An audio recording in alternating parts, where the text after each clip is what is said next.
Mr. Andreas, cheers, sir. Cheers. This is the first time I actually have done tea and mud water on the podcast. I'm excited. Nice. I feel like this is so LA. 3 different beverages. Why is that an LA thing? I once heard, what was it, on Overheard LA, like something about like people ordering like three or four different beverages, and then that just kind of At the table, and then that's just like LA. I guess, yeah, LA or probably any major city by now. Yeah, That's New cool. York too. I feel like New York might do it. I want to start off by talking about souls, bro. Souls. You talk about like lights my soul on fire, or like takes a toll on my soul a lot. Like what is a soul to you, and like what do you mean by those sayings? So a soul to me is, this can go very deep, very quick. Yeah, of course. But I believe in the concept of reincarnation and having many past lives and whatnot. But we have the same soul. We have many different physical forms, but the energy behind it is our one and only soul. That's the one that transfers. You know, like in science, they say energy is neither created nor destroyed. It is merely transformed. So the soul is what resides in the body, and the body is merely a vehicle, a vessel, you know, to move around in this world. What made you believe in reincarnation? That's a good question. So I'll take it back a little bit. I grew up Catholic when I was a kid, and so religion was always a big part of my life. But after a certain while, I kind of got turned off by the concept of religion. Said too many Hail Marys or what? Yeah, just like I grew up Catholic as well. Yeah, one too many of those, and then just like seeing how corrupt it can be, or the abuse of power, you know, goes very deep. So I started to Historically as well, right? Yeah, very much so. It's like the church was power. The church was government. It decided what happened, and like all this corrupt stuff. Exactly. And the origins of religion are well-intentioned, and there's like, it actually is a lot more spiritual than what we make it out to be now. It is, you know, over time, like you said, the abuse of power and the wanting to control and money at the end of the day, those were influences that kind of like morphed it into what it is now. And that's why I personally don't really consider myself religious anymore. I do believe in a lot of the teachings that the Bible still teaches us. But at that time, I kind of like ventured off into other religions and other cultures, and started to do like some research and all that, and like dive deeper into all these other things that I was not educated on. Sure. And then I started to see a lot of overlaps and a lot of patterns across many different religions and cultures throughout the world. I realized a lot of the times we're talking about the same things, but in different ways. And then after a certain point, it got to a point where I just like, I would read something and then it would immediately resonate in me. And then after doing like a certain amount of research in it, I'd be like, oh, okay, this seems fair. Like this is, I base my truths off of what feels good to me. And then also where I see the patterns in, you know, again, many different religions or cultures across the world that say the same things. Sure. That's where I base my own truths. And what were some of the overlapping similarities between like these religions that you're researching and like studying and getting into? Well, most of them have, you know, a God or a creator that we're talking about. And then kind of like we have Jesus in one culture, and then we have like different prophets in others. And a lot of them do these miracle-like things that Jesus did. For instance, I read this book called The Autobiography of a Yogi, and it's the Autobiography of Yogananda. And he talks about in his upbringing and during his teachings, he would learn from many different saints in essence, like basically people that have like delved into meditation so deeply that they've been able to perform Christ-like miracles of like levitation, teleportation, all these crazy in this yoga things. practice. Yeah, in this yoga practice. He talks about in his upbringing how he had different mentors and different teachers, and they were able to just do crazy supernatural things. And a lot of the things that were like spoken about in the Bible as well. Sure. And so I do believe that we are, we're not just humans, but we're interdimensional beings that have a far bigger potential than what meets the eye and what we're allowing ourselves to see. We've just forgotten, in essence, like who we are and what we're capable of. I believe that if the right circumstances were implemented, the right diets, the right mindset, we could all be like Jesus, do these crazy like miracles, or achieve these crazy things. And when if all of this were to like fall under the right circumstances, very difficult, and a very advanced level of like human would have to like reach that point. But you can also touch a little bit of that you understand that as well from the tricks that you've been able to do and the stunts that you've been able to perform. For a lot of people, even the things that like I've done, like muscle ups or some sort of like backflip or whatever, like that seems impossible to a lot of people. And I'm assuming you eat healthy as well and do all these things, and that's like a microcosm of what you're talking about. Exactly. Yeah. Yeah, That's you're interesting. absolutely right. Yeah, a lot of people, the things that we do is crazy, or like, oh man, that's insane. Like, I could never imagine doing that. But exactly, if you were to apply the same amount of discipline, the same amount of hours that we've dedicated to pursuing those disciplines that have allowed us to develop into these tricks and skills that we now have, I bet you those people could do the same thing.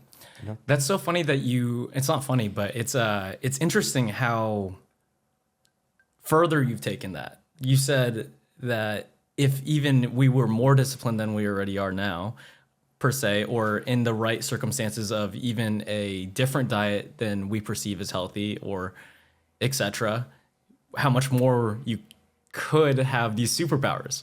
Yeah. What other, I guess, superpowers or unrealistic abilities to regular humans, normal people, as we'll call them right now, are you looking to level up towards, or is it what else is there to accomplish from like your standpoint? So it's all a spectrum of like how we see things, you know, like let's take the example of Avatar. You know, you got firebenders, you got waterbenders, you got airbenders, you know, trickers. Essentially, trickers are airbending. Sure. They're like controlling their weight and their momentum in order to like fly for a short amount of times, right? It is on the lower spectrum of like what we see in these cartoons and TV shows of like what could be possible. And sometimes not. Like you'll see someone like kick off walls upwards. Exactly. And I was like, that's defying gravity, you know? Exactly. And that's the most realistic example of those things that we have to our naked, untrained eye. But there's humans out there. There's a new race of humans that are like continuously popping up nowadays, more and more common as well, that are actually able to waterbend, airbend, firebend. It's called pyrokinesis, aerokinesis. Can you describe those a little bit? Yeah.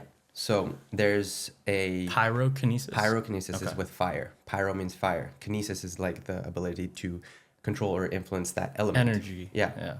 And so pyrokinesis, in meditation, there's a simple practice called candle gazing, or like a candle meditation, where you just like stare at a candle for like X amount of time. It could be hours, could be minutes, could be seconds.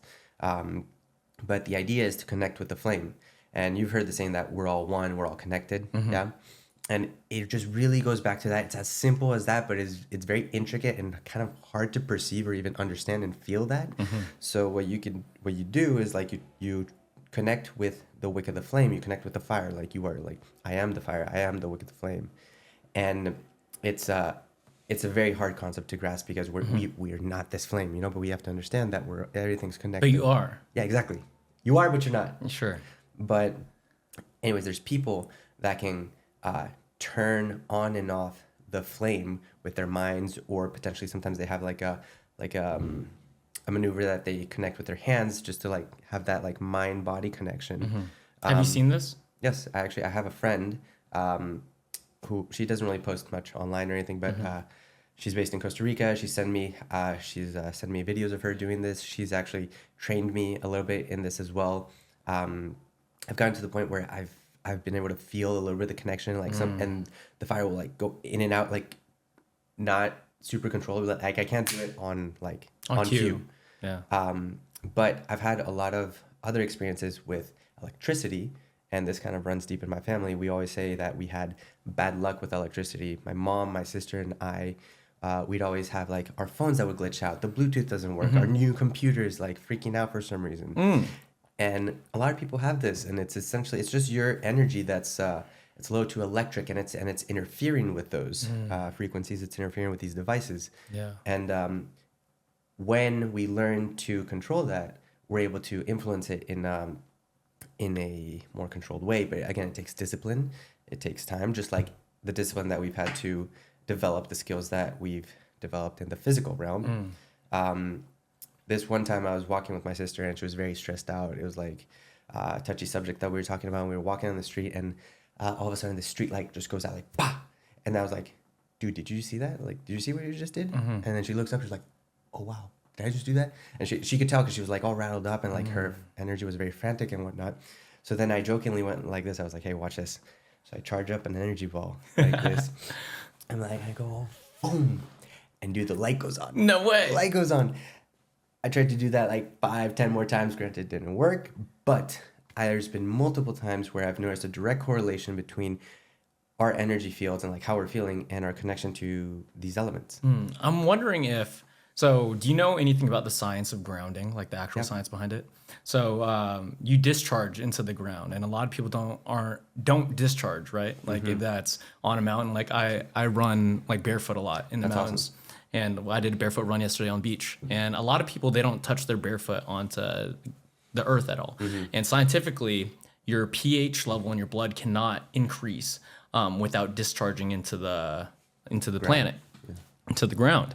And I was just like, is that something that has to do with, what's this called? This electrokinesis? Electrokinesis. Like, that's the only thing that I can think of in that area. Yeah. Possibly. I don't know. I'm no scientist. Yeah. Because like, you always hear the word grounding and a lot of people associate it to like hippy dippy shit. And as like a trainer, as someone who kind of has a little bit of expertise in like, I don't know, the fitness space or just like well-being, I kind of want to have a good backup or a description of like what it is. And like when I was studying just the element of grounding from a scientific perspective, I was like, oh, is that some type of discharge like for that? I don't know. Yeah, I think negative ions are released when you ground, right? And then also that's why it's also it's really good to walk by the beach because like the waves crashing on the beach, there's a lot of negative ions too. I think there's I don't know. I don't know too much, but yeah, that's basically it. And what's the water one? Hydrokinesis. Hydrokinesis. And do you know anyone in that area? I follow a few pages online that like that I have seen people like connect basically with the elements, and then it's through water, but it's also kind of connected with the air as well sometimes. And then there's a lot of shit online, you know, like you never know what's real, what's not. Yeah. But what I do know in my heart, in my soul, speaking of souls, is that these abilities are real. And I've known this ever since I was a kid. You know, when I was a kid, you know, adults would see me and be like, yeah, you're living in fantasy land and all that stuff. But as I continue to grow older and older, that never left. And like that knowing of like, no, we're capable of this, like maybe not in these conditions, maybe not in this lifetime of like, of how we're living. We're not living in a very sustainable way. We're not taking care of our minds and bodies the way we should. We have fallen very far from the golden era or the golden age. We may think that we're the most technologically advanced that we ever are, but no, we're inhibiting our true powers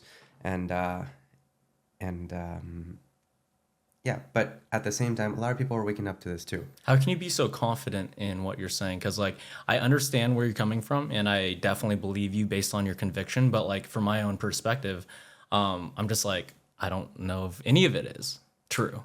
For sure, and that's. But when you speak right now, you're so convicted by it. Like this is my truth. This is what I truly believe in, and it's something that hasn't been stolen from you from our society or as you grow older, because a lot of people will say that's fake, that isn't a real thing, you know. And how have you stayed so strong in that, I guess, faith in these beliefs? So what's one belief that you are so deeply rooted in that nobody could ever take away from you? Could be the simplest of things. Just tell me one. Tomorrow the sun will rise. Okay. How are you so confident in that? Because every single day that I've been alive on this earth, the sun has risen every single day. And so I believe that tomorrow it will happen. Okay, and you've seen it. And I've seen it. Yeah. So every single day from the moment I was born on this earth, I've had this feeling of knowing that this is true, that this is possible. I've now seen it in smaller forms which only continue to lead me to believe in the bigger forms. And I've read, like I said, books and biographies that talk about people that can do these things. I've also seen, again, videos. Who knows what's real, what's fake? But I have personal friends that I know that they have no reason to lie to me, have shown me that they're capable of doing these things. And it's kind of like, I don't know, like you're an athlete, Sure. right? Like were you a very active child when you were a kid? Relatively, not like crazy. Okay. Do you think you'll be an athlete till the day you die? I believe so. Yeah. So it's kind of like that. If like someone were to tell you, "Hey man, you're not an athlete. No, you're just a regular guy. Like, show me." But we have the confidence because we practice it every single day. True. Yeah. Yeah. My practices have been rooted in spirituality and meditation that have continued to develop over the years. And the deeper I dive into those realms and those things, the more this is shown to me as well through not only dreams, visions, feelings. It's what you call like a knowing. Like, a mother's intuition is like, they just know things, And sometimes my mom will call me and be like, "Are you okay? This and that." And I'll be like, "No, like, how did you know Yeah, that?" exactly. Sure. They just know, man. Yeah. And this is more present in females than men because they're more in tune with their emotions naturally than we are. And so it's that feeling of just knowing. You just know when you know something, like that's it. It's true. That's it. It's period. That's the best I could describe that I just know this part of me and part of life, just like I know. And it sounds like you experienced it through other people as well. I have been very blessed to be able to find people along my path that share similar interests and have also validated these thoughts and these beliefs and these practices within me. Because if you think about like just scientific theory as well, like gravity, we haven't always had the same law of gravity. It used to be Newtonian, right? Apple drops from the tree. And I don't know the exact formula for it, but now we practice Einsteinian gravity, right? Einsteinian, I've never heard of that. Yeah, Einsteinian. Okay. So it's basically Einstein's theory of gravity. Yeah. And so science is the faith that the future behaves like the past. So for example, The future behaves like this. Okay. the sun will rise tomorrow because so many times it risen every single day. So I'll give an example. You flip a quarter. What's the result of it? 50-50. What is it though? Heads. Or tails. Okay, so if I flipped a quarter and it turned into a butterfly, right? And I flipped a quarter again and it turned into a butterfly. And I flipped it 1,000 times and it turned into a butterfly. What do you think the result's going to be? Butterfly. So it's like an exaggerated example. Yeah. But it's the faith that the future is going to behave like the past. Like we only believe it's going to be heads or tails because it's been heads or tails every single time. At this level, right? Yeah. So like the things that we know and believe are just because it's happened so much in our life that like we lift weights every single day and our muscle grows. Like what if we lifted every single day and like we deteriorated? Like we wouldn't do it. Yeah. So like it's what I've been thinking about. Go ahead. But what about when you break it down to the quantum level? I don't understand what that means. Okay, so quantum science is like when you go so small that Like atoms? tiny. Okay. Yeah. Again, don't quote me on this terminology. I'm no professional. We're no scientists, guys. But but when you break it down so small that the laws of physics, and when you break it down at such a small level, the laws of physics don't apply anymore. Have you ever heard of the double slit experiment? No. So it's this really well-known scientific experiment that throws these atom particles into. You should YouTube this, but it throws these atom particles into like a slit, and then they like cross over, and then it hits like a back wall. Anyways, the point of the experiment was that when you do it over and over again with a conscious observer, it acts accordingly. It does what it's supposed to do. But when you take away the conscious observer, there's some irregularities. It acts differently. So it implies, they concluded that when you when there's an observer, certain things, there's a certain outcome. When there's no observer, it could act differently, and like you're not receiving the same results. For example, your example of the coin and the butterfly. You should look it up. It's really interesting. Yeah, I'll look it up later. But same thing. When you break things down to the quantum level, there's things that scientists don't understand or can't grasp because it's not following the theory exactly. of science. Not following the theory of science.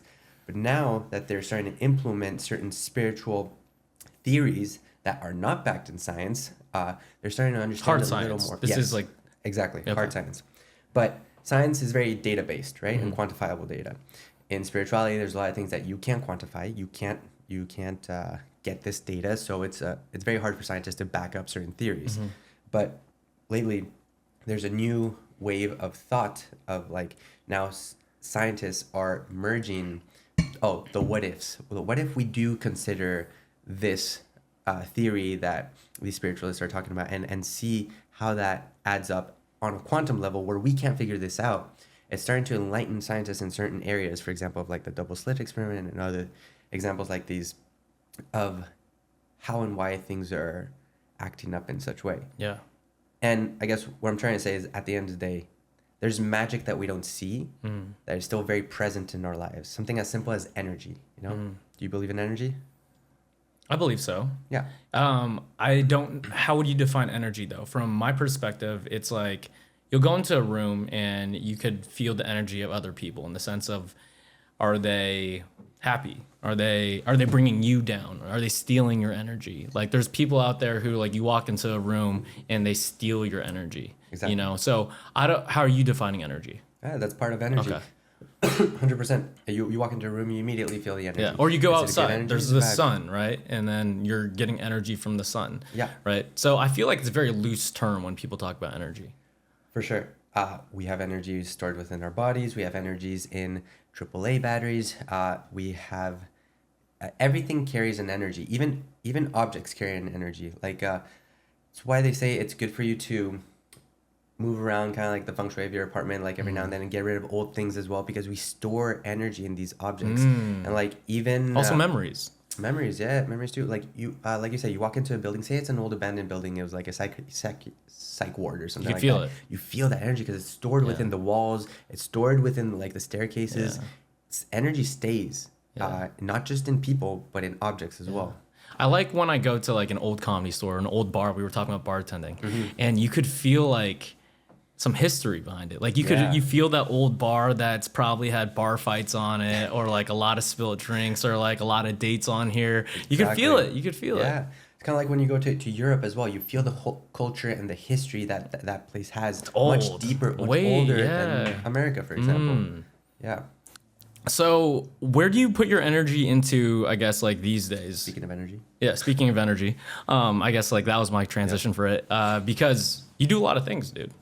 Yes. And I wanted to talk about, I felt a similar way. You've said that you're a jack of all trades, you know, and I used to say that a lot as well, but it always came off as like a negative connotation, like jack of all trades, master of none. Do you know the real quote at all? Just the one you just said. No. So what's his name? Shakespeare. Yeah. It's a jack of all trades, master of none, but oftentimes better than master of one, is the full quote. Oh. And so it changed my perspective on jack of all trades. It's like, oh, like I could have a better conversation with you now because I've done American Ninja Warrior, I've done a backflip, like I've done bartending. You know, we've had all these experiences that you could relate to a lot of people about. I switched my perspective. I was like, this is such a benefit just from understanding that full quote. Yeah. Did you ever have that feeling as well, that you just like didn't want to focus on one thing? Oh, 100%. Actually, for the most part. Or was it negative in your head? Sorry. No, actually, I was on the flip side of things. Most of the time, I did consider myself a jack of all trades, master of none. But in my world, that was like a positive thing until it wasn't. Until I got to the point where I was just like, I was doing so many different things that, yes, at the end of the day, I wasn't a master of one. And I was like, all right, what do I want to focus all my energy on?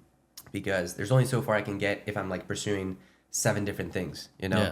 Yeah. You only have so much attention and time. Exactly. So much attention and time. And when I start to compare and see other people where they're at. Like if I want to compare myself to people that I admire, look up to, or want to be in the future, they said no to everything else and just fully focused on their trade. So yeah, was it a few years ago? It got to the point where I was like, okay, You hit a wall. yeah, I hit a wall. I was like, man, what do I want to do? I only have so much time and energy. Where do I want to go?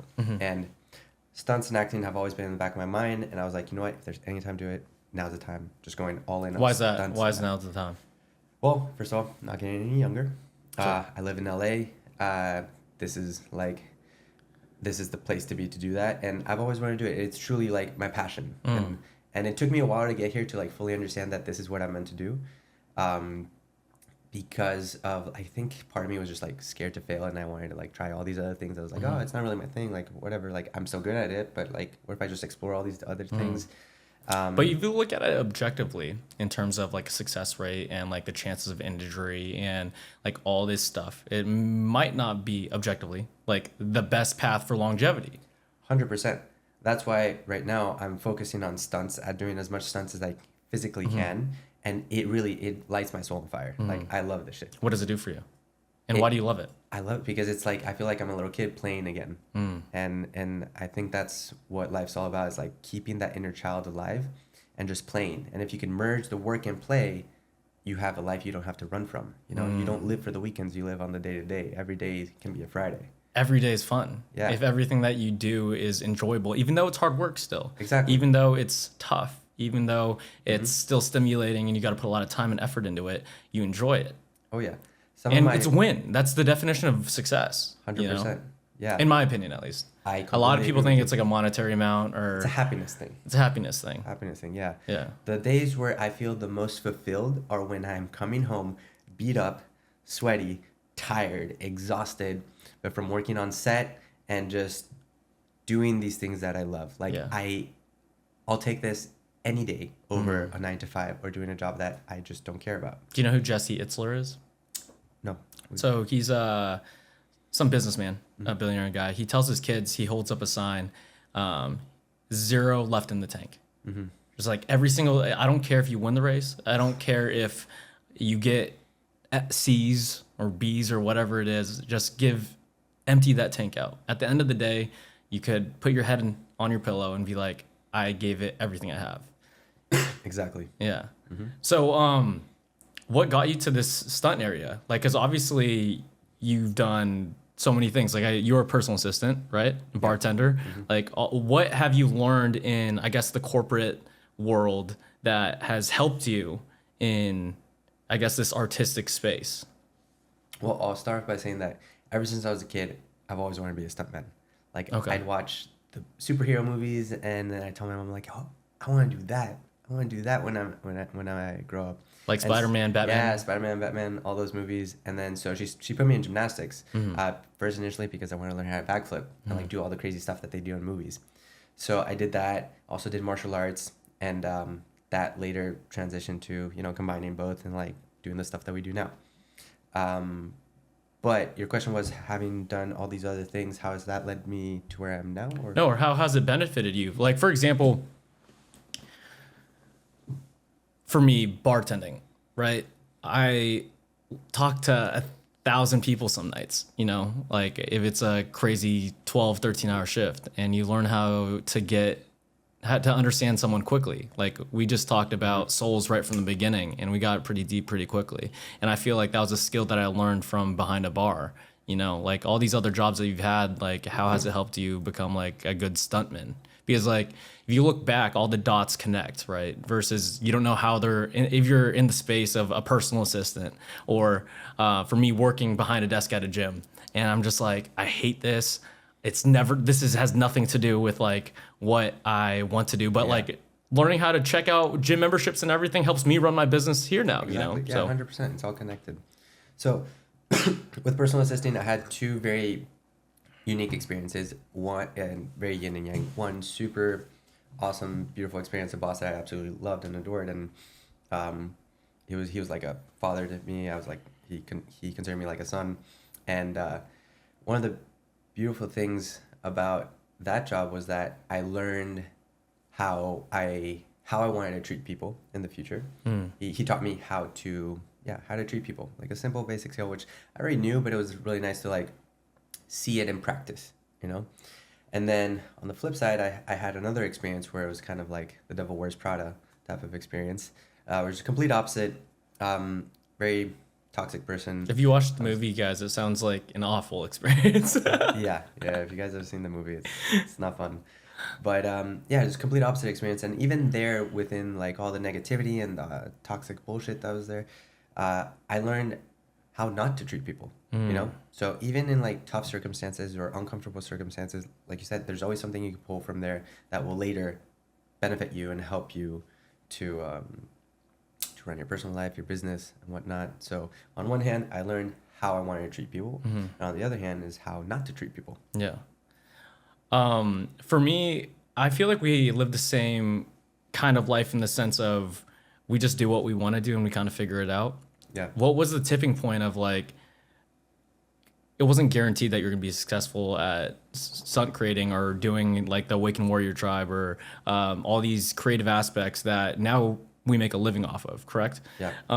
What was the tipping point to just go kind of all in? Like, it seems like there was a tipping point at one.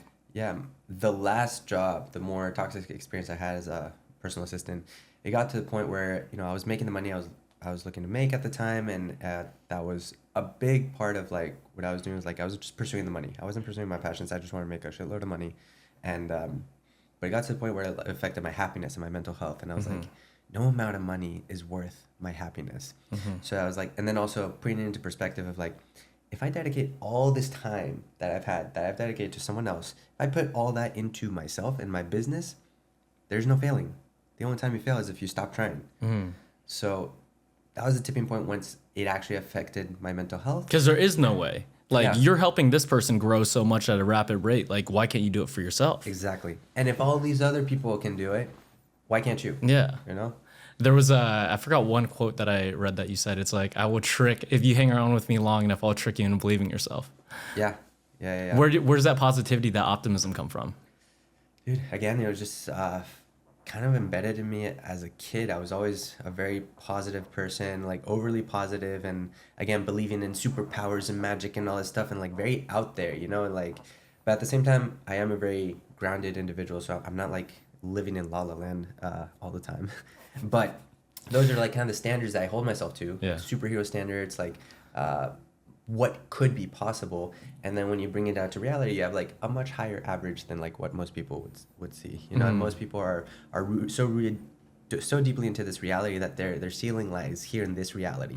But when you increase that ceiling, or you start to like level yourself up or compare yourself to the supernatural or the magic of like what could be possible, you know, what's the saying, shoot for the stars, land on the moon.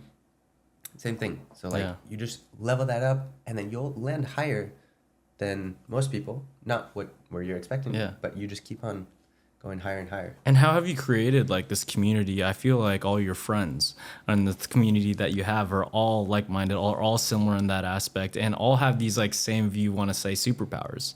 Yeah. So and even the Awakened Warrior Tribe, like to be able to get people to invest, because it's not like you're doing it for free. Like, it takes a lot of time, energy, and effort to put these things on.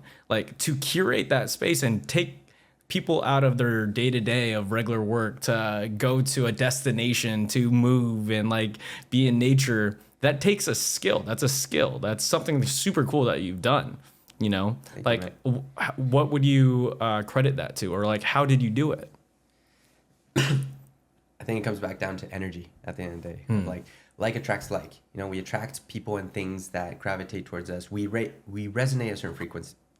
We resonate a certain frequency, and we're attracting the things that we constantly have in our minds. So if we keep feeding ourselves all these thoughts that we want to become or are looking to become, we're going to attract more things that level us up in that way. And the same with people. A super simple example is, you know, Santa Monica Original Muscle Beach with a little patch of green grass right there? The green. That's the green. Energetic vortex, man. It's a magnet that like calls in people of all backgrounds, all disciplines and traits, but everyone kind of has this one thing in common. they're some sort of a movement artist, or they're passionate about fitness and wellness. They want to be outside and move their bodies, get a workout in, you know? So naturally that all kind of like gravitates this big community of people that already have a lot of similar interests. Yeah. And then from there, you just kind of like continue to like create your own little groups, and like the people that like zone in with you, and Like, even more so. Like, Exactly. Like not just the movement Yeah. as that one pillar. It's like, I am into acro. For example, you and Travis, you guys built, what's it called? Your positive impact movement. positive impact movement, which is happening soon, right? Exactly. Yeah, we have our movement festival happening in Las Vegas at the Las Vegas Circus Center, April 11th through the 13th. Nice. And that was a perfect example of that too. Travis, James, Nathan, and I, we all gravitated to the green. We all met there, and then this became this performing group that Travis put together called Positive Impact Movement. Went on America's Got Talent. How was that experience? Honestly, one of the funnest experiences of my life, man. Why? It was so fun. First of all, it all happened during COVID. So it gave us, this was our COVID baby.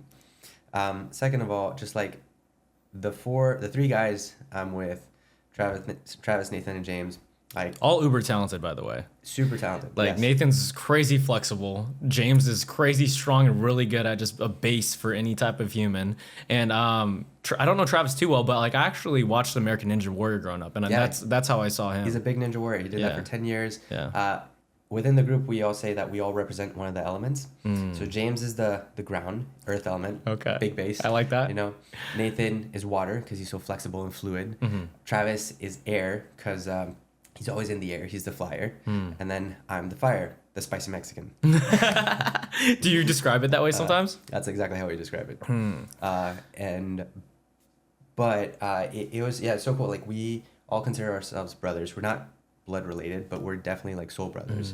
And we're definitely meant to meet in this life and do this. And it's just such a family dynamic, man. It's like, we love and hate each other just like brothers. Like, yeah.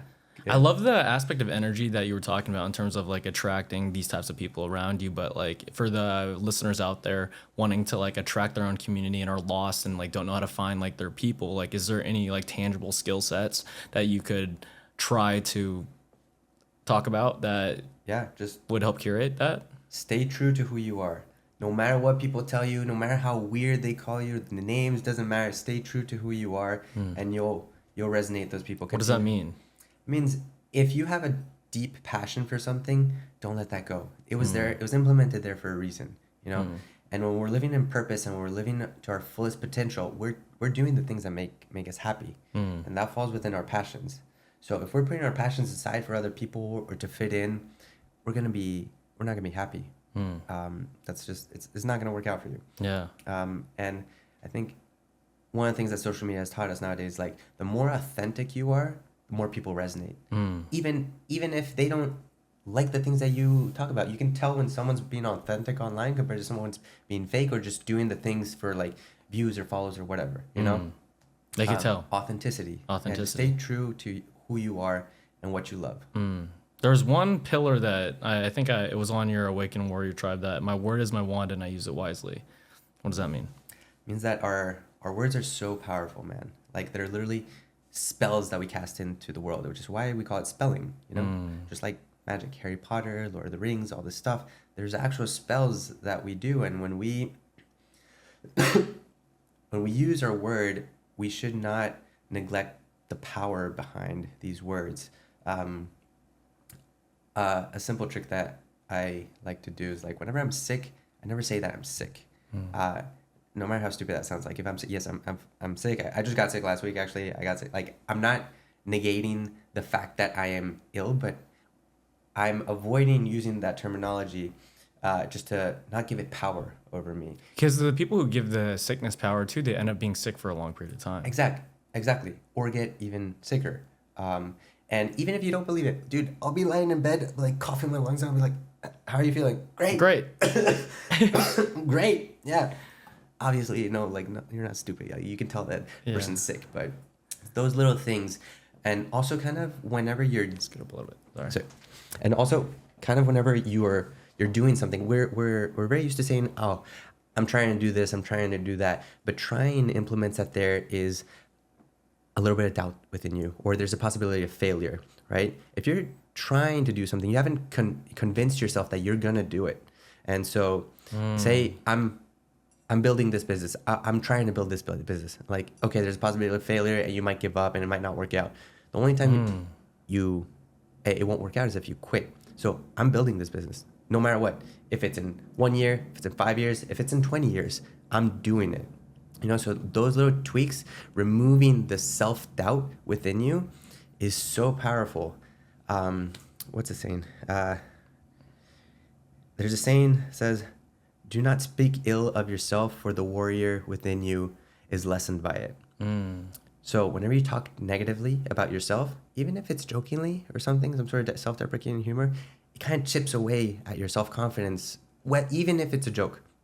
Like, so I really avoid talking negatively about myself, even when I'm mad and stuff. And this is a practice I'm still continuing to improve on, you know? I love the trying thing. That makes so much sense. Yeah, you're not trying, you're doing. You're doing. And that's so correct that you will never get there if you quit. But the thing is, every person who has made it, the only difference, if it's not work, effort, it's just patience and time. Patience and time. You know? And the amount of people who, I mean, we could just allude it to fitness. Like, we've spent decade more on our body, Exactly. you know, and someone who's extremely overweight, like I have a client who lost about 40 pounds and just competed in his first powerlifting meet. And nice. There's people around him, family members as well, that it's like, why hasn't he lost it quicker? I was like, how long did it take for this person to gain all this extra excess fat? 30 years. Okay. You're going to expect to lose it in 3 months? 6 months?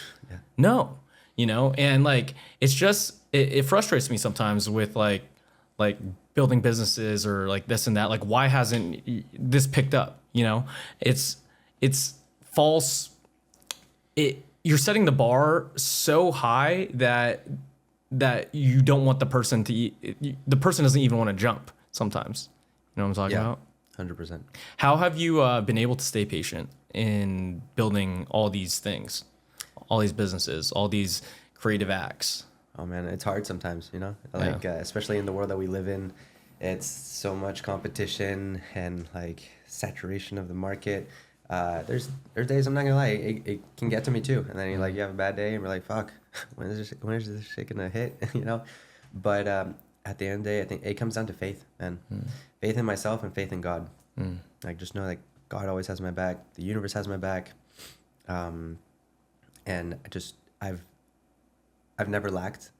The only times that I lack is when I'm in doubt. Never lacked. Yeah. What's that mean? I've lived a very privileged life. Like, I was never in extreme poverty or anything like that. I don't come from money, but I've never been in a situation where I've like uber struggled or something like that. Uber struggled. Like, I've struggled. Yeah. I've struggled my fair share amount, and I'm like, sure. I'm done struggling. I'm good. Like, we're I done paid my struggling. dues. Yeah. But no, when I put it in perspective, like, yeah, there's people that have had like a tough life, man, and I'm very thankful and I consider myself very privileged to live the life that I've lived, and not have to go through certain experiences. Even though like I kind of low key crave those experiences, I've ever since I was a kid, I felt like I've had it very easy, and so I put myself in difficult situations on purpose to continue to build my resilience, my skill sets, my willpower, just so that when things go on and get tough, like I'm like, I can handle this. I've done worse. I've done way worse. Yeah, super admirable too for the fires. You helped a lot with the fires in LA.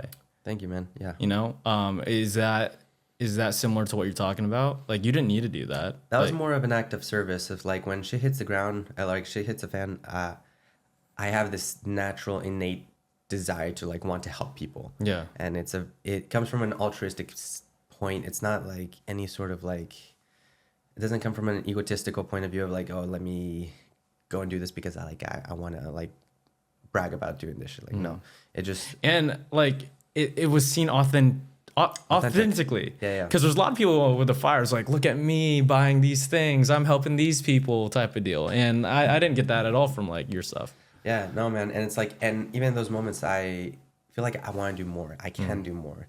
And especially like when I'm able to put my skills to use That's when I feel like I'm Climbing living out my purpose. climbing electrical poles and putting fires out. Exactly, man. Do you get scared at all doing any of these stunts? Not really. I mean, not the same amount of scare that a normal person would. You know, that I do have fear, and I'm scared of a lot of things. But the situations I place myself in, I have so much confidence in my own capabilities that it diminishes the risk in my mind. And yes, there is always a risk, but I always tell people I never do something if I don't feel like 99% confident in my abilities, and if I don't have a plan A, B, and C.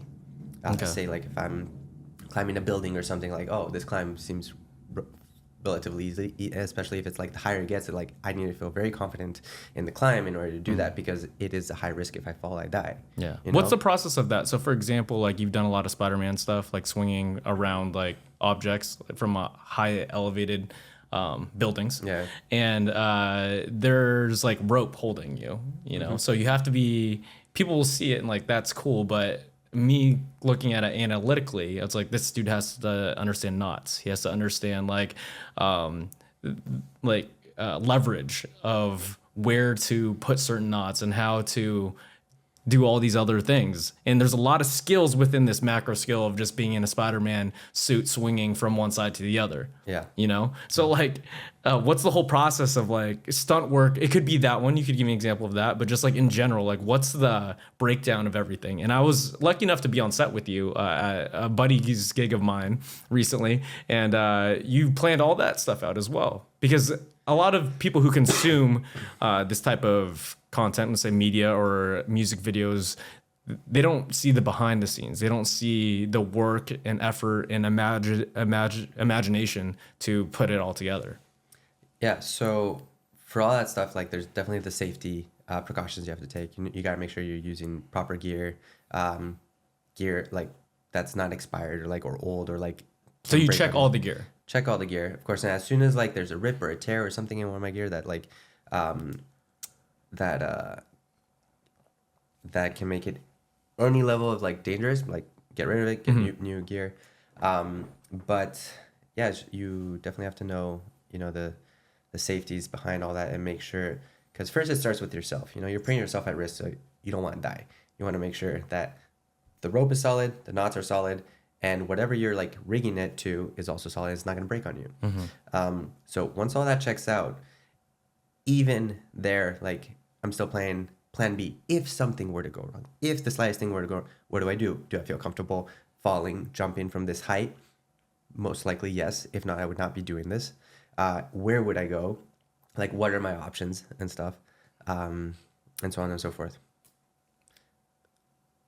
That seems pretty easy though. Like, you made it sound so easy. But yeah, I get that. But when it comes to like stunt work, you have to take a whole other level, a whole other layer of precaution, because it's not just your life now, it's other people's lives. Yeah. So you have to make it as safe as possible, mitigating all the risk.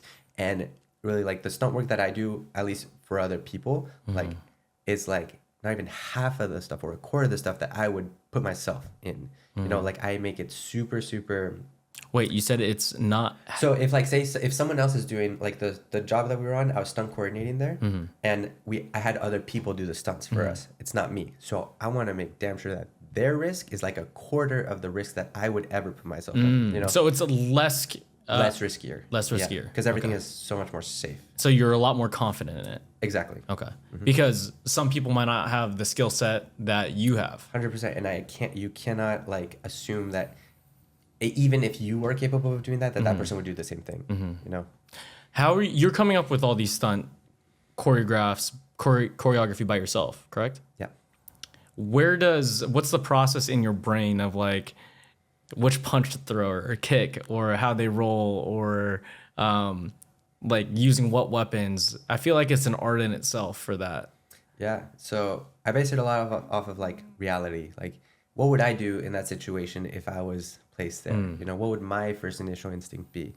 And having trained all these different disciplines, gymnastics, martial arts, parkour, all these things, I have a basic level understanding of like how the body works, how to fight, how to climb, how to jump. So I have all these different, it's kind of like a video game, you know, you've acquired all these skills Mm-hmm. and like you have all these skills at your disposal. Like, what are you going to use to get yourself out of Jump, the situation? punch, Exactly. whatever. Yeah. So I just try to make it as realistic as possible. Like, what would I do in that scenario? And if it doesn't look natural, it's not going to feel natural. And sorry, if it doesn't feel natural, it's not going to look natural, and then it's not going to look great on camera, you know? Yeah, and then it's an L. Yeah. What does creativity do for you? Like making something out of nothing without you, and your brain power and your skill set, the thing would not exist in this world, you know? So what does creativity do for me? Yeah. Man, for the longest time, I didn't realize how important creativity is for one's soul. I went to business school in New York, and I feel like that definitely drained the creativity out of me. It was all textbook, like learn your lessons, and like 2 + 2 = 4. There was zero creativity, and once I got out, like when I was a kid. Did you graduate? Did you finish? Yeah. Okay. I graduated, finished. I went to school in Baruch College in Nice. New York City. Got a bachelor's in international business and finance and French. But yeah, I got out and I realized that I was like, I haven't done anything creative in like years. Like, and when I was a kid, I used to love to draw. I used to love to like even like create fight scenes. As a kid, as I was role playing, I dress up in like superhero outfits and put like my martial arts skills and like imagine like I was fighting people. I was so creative as a kid.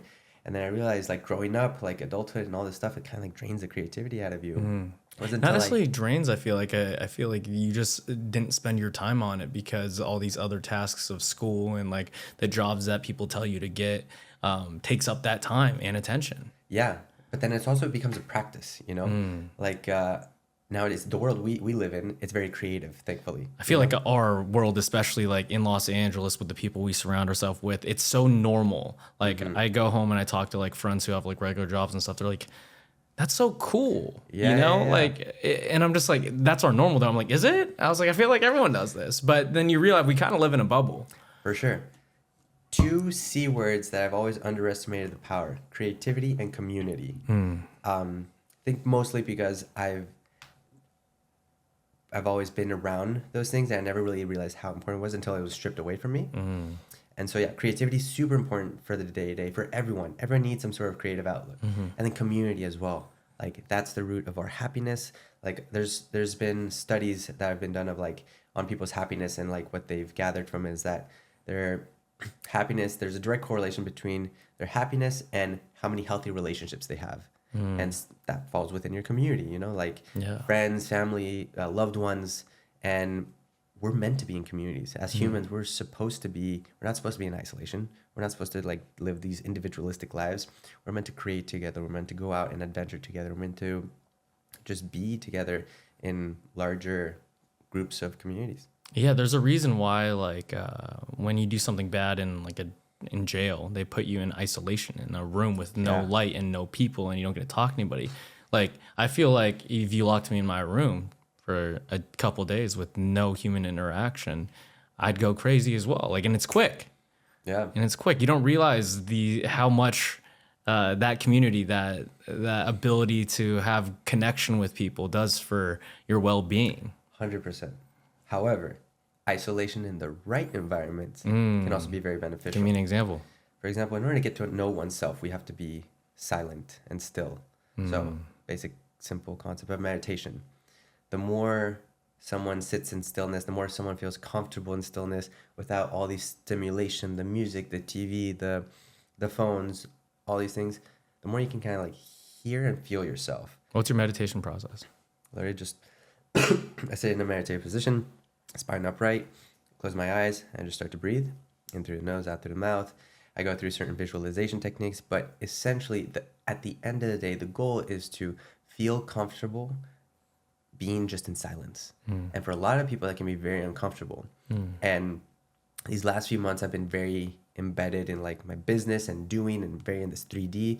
And my meditation practice has suffered a bit from it. And I've noticed the difference of like, it's a little harder for me to get myself to meditate. I used to be able to meditate for like 30, 40 minutes, easy, nonstop. Like, and now even just like 10 to 15 minutes feels so hard sometimes. Do you think 30, 40 minutes is like a healthy amount or too much? For most people, that's a lot. Yeah, I was about to say. That's a lot. I feel like it's a I lot. think just go for like literally 2 minutes to 5 minutes, whatever you can, Okay. even if it's 30 seconds. Start your day where you just sit down, breathe, put a timer on, and just breathe for a little bit.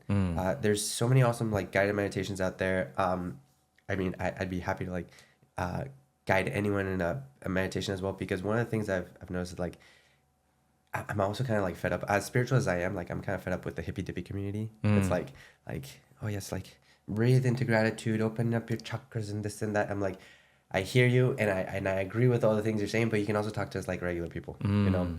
I think that kind of turns off a lot of people from it too. No, 100%. That's why I think I've been so not against it, but like not buying into the community as much. But from what you're talking about in the beginning of our conversation as well, like I understand it. I want to be a part of that, but not to. It turns you off sometimes, you know? Sometimes, yeah. Like it makes me feel icky sometimes. I get you, yo. Okay. For real, yeah. When I first started getting into spirituality and I had this whole spiritual awakening, like I was very open to all this, and my tolerance level for that type of verbiage and rhetoric was very high, because I was like, oh, I want to like, what else do you guys have to like teach me or learn? I want to hear more about this stuff. I'm like, okay. Now it's gotten to the point where I'm like, okay, I get it. Yes, energy, love, gratitude, whatever. But can we talk? I understand all of that. Yeah. You know, Can we just why talk do you like think that normal is? humans? Why do you think they talk that way? Because it's not necessarily the verbiage itself; it's the way they It's also express so- it. Yeah, I don't know. It can be a little icky and stuff, and it works for some people, and some people need that. You know, like for example, for me, it served me a great deal in the beginning stages of my spiritual awakening, but now I'm getting to the point where I'm like, yeah, I'm just like oversaturated with that amount of stuff, and I'm like, and that's why I've gotten to the point where I get a lot of pleasure from guiding people in meditations and just talking to them normally. I'm not talking to them in this like hippy dippy voice of like, you breathe into gratitude and this and that. I'm like over it. And I like to show people that it can be cool too. Like there's some super cool visualization techniques, and this is how we tap into our superpowers, man. Okay, And like, what's visualization techniques? close your eyes, Okay. breathe in through your nose, out through your mouth. All right, I want you to keep on breathing as I guide you through these next few steps. Just from your imagination, I want you to paint a picture in your mind's eye. Your eyes are closed, so you have a blank canvas. Technically, it's black, but blank canvas, and I want you just to paint a picture just from what you remember, where you are, where you're sitting, where the table is, where the mics are, where I'm sitting, where the camera is, where the lights are. Okay. And as you continue to breathe, you start to create that picture stronger and stronger in your mind. Maybe the colors start to come in. Maybe you have more textures coming in.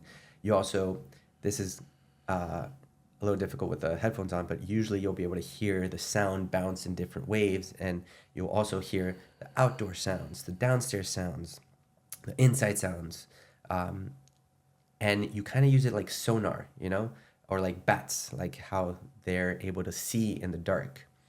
And you start to paint this picture in your mind, and that's a visualization technique. You're just visualizing. And it's really cool because this is also a very creative process. You start to get creative with it. Maybe you can like imagine it in like a bit of a comic book setting, or it's maybe a little more of an AI like finish, or it could be more of a realist setting. What does this do for you?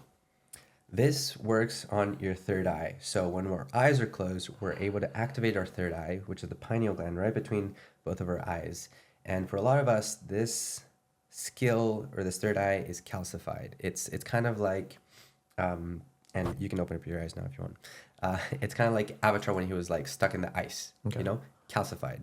We have so much power in our pineal gland and in our third eye, but it's not activated because we're not used to using it. It's like a muscle that we need to exercise. And also the food and the water that we drink, and all the things that they're kind of dampening this. For example, the tap water that we drink, there's a lot of fluoride and like chlorine, and that calcifies your pineal gland. Toothpaste also has fluoride. It's great for your teeth. It whitens your teeth and it's good for your health, but it calcifies the pineal gland as well.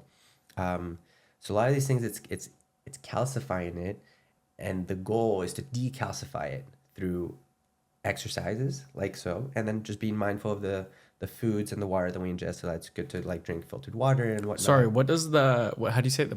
Pineal gland? Pineal gland? It's right here. Yeah, what does it do for you? So it's our third eye. You've heard of our third eye? I've heard of it, but I don't really understand it. So Dr. Joe Dispenza, have you heard of him? Yes. he does a great job of like talking about this. And if anyone out there is interested into getting into these topics, would highly recommend. He was the one that kind of like bridged the gap between like the real world and spirituality for me in a very digestible way. And he does a really good job of talking to the masses in a way that's comprehensive and doesn't turn them off. For example, he talks to people like normal people. You know, it's not talking this hippy dippy bullshit that we're talking about. But I guess from a meditation standpoint, how we were just talking about, and that visualization of that third eye that you were talking about as well, like how does that help Your day to day. your day to day, based from a meditative standpoint? So it's all about intention and creativity. Everything can be a practice, man. For example, like I'm thirsty. I'm gonna drink this cup of water, but instead of just mindlessly drinking because I'm thirsty and just be like, okay, I satisfied my physical need, but what am I imagining in this water to be? This water can be healing. It could be electrifying. It could be magnetic. If I drink this water, do I want more energy as well? Do I want to like magnetize or call in more opportunities that I want? You know, like Because I'd say like being more intentional with the actions that you're doing. Is exactly that kind of? 100%. And so this more intention- visualization of me drinking this water, and it's like also healing my body, but I understand that it's healing my body, and I see it healing my body. Exactly. It's like taking a second just to be more mindful and intentional with everything you do. Like the foods that we eat. After we go to the gym, we do a weightlifting session, you got your proteins, your carbs, your fats. Proteins going straight to the muscles. Yeah. The carbs, that's going to level up our energies, and so on and so forth. Being super precise with everything that we do and everything that we ingest specifically. What's it doing for us? Even though we know it, but take a second to like sit down before your plate and just be like, okay, this is going to serve this purpose. That's going to serve that purpose. And as you're eating it, just visualize it. Imagine it going down, going through your intestines. You're digesting it, and kind of like a video game, like energy levels. Boom, boom, boom. Oh. Yeah, protein levels going up, muscles expanding. You know, so this visualization can be done with anything. That's interesting because like me training for this bodybuilding show, I kind of just have like a nutrition coach right now because like I don't want to do it myself. I want to just like be blind. Yeah. And I have this list of foods that I'm supposed to eat, and it's just kind of a task of like check it off versus like, and some days I might not like what's on the menu, right? This is bland. I don't eat chicken breast, but if coming at it as an intentional standpoint of like, oh, this is fueling my body for the way that I want it to be energized and look, that could help with tremendously. Exactly. And that's why competitive athletes are so good at what they do, because they're training with an intention. They're training to win the competition, right? And when we go every day and just have like our movement exercise or like our regular gym routine, we're doing it to stay healthy. Yeah, we're doing it to look good, but sometimes we forget why we're doing it. You know, when you go in with a specific intention, it becomes that much more powerful, and you work smarter, not harder. So you could essentially get less gym sessions in a week and get more results if you're that intentional with the gym sessions. Every movement, how you feed the body. Yeah. Exactly. And then also one of the things I used to do a lot when I was a kid is like at nighttime, I would sit in front of a mirror and kind of like get into this meditative trance. As a kid? I mean, younger. Okay. Well, actually, I was like, you're an impressive kid, man. When I was like 14, 15 years old, that's when I was like starting to put on some weight, hitting the gym heavy, bodybuilding a little more. Yeah. And I would just imagine the muscles growing like in the way that I wanted. But I'd get myself in front of a mirror, I'd kind of like close my eyes, and it'd be like darker, dimmer, like a light. So it's like you don't really see the details of like your body, but you kind of see the outline of you, and you start to imagine, okay, my shoulders are getting bigger, my biceps are getting bigger, my legs are getting bigger, I'm shredded around here. And man, I kid you not, like I did this without anyone teaching me how to do this. And then later I'm like reading about all this visualization techniques and all these things that you can do. And I'm like, oh wow, I did this as a kid. I didn't even know what I was doing. And I still do that to this day of like, if I hit the gym and like at nighttime as I'm meditating in front of my bed, like I have a mirror next to my bed, and I'll do the same thing. I'll kind of like close my eyes, but like we're to the point where I can still see my reflection. And if there's certain areas of my body that I want to like work more on, yes, you do it physically in this world of like going and say you work on your shoulders a little more, but then also you visualize and you feel those shoulders become bigger and broader in the shapes that you want. I mean, that's mind muscle connection in itself. Like exactly. Like you could do the exact same movement of a bicep curl, or And if you Have you seen those studies that they do? yeah, Yeah, and if with you no weight. yeah, and if you focus on the bicep as well, like it, because you during a bicep curl, you're working your front delt as well, you're working your forearm, and you're working all these other aspects of your body that you're not trying to necessarily, but and if you really focus on the bicep part, it's going to grow more. It's going to have a better lift. Exactly. You know, and again, it's hippy dippy, but also a lot of bodybuilders talk about it. They want to put a different hand or on the muscle to stimulate it, to really think about it, to concentrate on that specific muscle group. You know, 100%. Exactly. for a leg extension or whatever. What's your workout routine right now? You've done all these crazy things, like, and you have all these skill sets, and they take a lot of discipline to maintain as well as get better at. So, like, how do you navigate your fitness? So nowadays I cross train a lot because Okay. of being in stunts. You have to train a variety of different skills to be able to keep up. I train Monday through Saturday. Sundays are typically my rest day. But Monday, Wednesday, Friday, I'll train martial arts, Brazilian Strictly. yeah, strictly, well, Brazilian Jiu-Jitsu, Muay Thai, and then typically there's 2 training sessions. In the afternoon, it will be like a bodybuilding session or stunt training. So whether that's like a weapons training or fight choreographies or wire work, and then Tuesdays and Thursdays are typically just my gym days where I just lift weights. And then in between then, I'll also have like either some cardio sessions or some acrobatic sessions where I do partner acrobatics. But yeah, typically I'll train. Is it scheduled twice a day. out from the beginning of the week? Yeah, it's scheduled out, and every week it's kind of different, especially if I have like shoots or if someone's in town and like, I'll make adjustments. But I have my personal schedule that I'll do from like Monday through Saturday. Typically 2 training sessions, 1 in the morning, 1 in the evening, and it'll be either a martial art, bodybuilding, or acrobatics and stunts.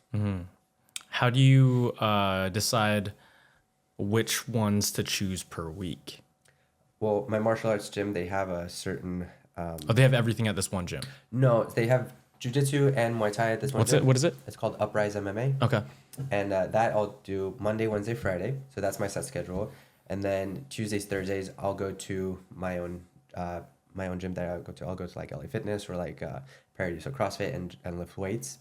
And then Wednesdays, typically there's this wire class that I like to do. What is wire? Wire work, like when you're in stunts, when you have like a vest. And, Oh, yeah. there's like classes for that. Yeah, there's classes for that. Okay. There's a new gym that opened up. It's near me. It's called Dragonfly Studios, and they offer wire work. Wow. So I've been doing Like that. in terms of you get kicked and you get thrown against the wall or something. Yeah, Okay. yeah. So I'll usually do that on Wednesdays, and then Saturdays. I've also started to like go and rig my own wires at a park and get together with a few friends, and we'll just like pull for each other. We'll pull lines for each other and just practice. You did it for this last music video that I was on set with you as well, right? Yeah, exactly. With G. Did you learn all this on your own, or did you learn it from the classes and stuff like that as well? Both. A little bit of both. Coming from gymnastics, I have a lot of air awareness, and I'm able to like feel very comfortable in the air. So when someone's pulling you, that's like helps like 50% of like the heavy load, you know? Yeah. That's so. It must be so cool to see it like come onto like the full edit, because it looks like you're defying the laws of gravity and all these things, and you have the process of wiring people, and you don't even see it like at all on the screen. For sure.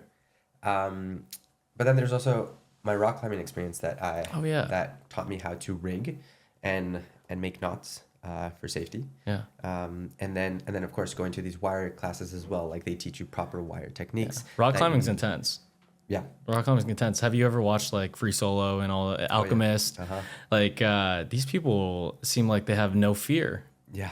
Without any ropes. Built differently, man. You know?